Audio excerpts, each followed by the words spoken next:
Hello mga karuba! Tayo po ay magluluto ng pork stew. Dadalhin natin sa trabaho.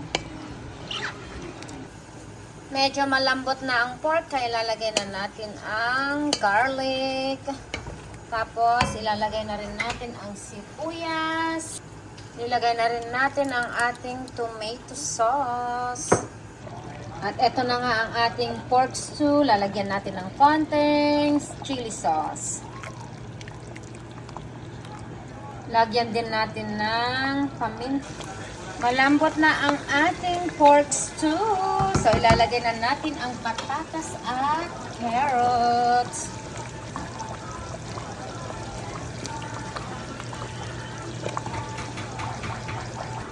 Then, ilalagay na rin natin ang ating frozen peas. Dahil luto na ang ating gulay, ilalagay na natin ang bell pepper. At eto na nga, luto na ang ating pork stew. Sana magustuhan ng ating mga katrabaho. Thank you guys for watching. Bye!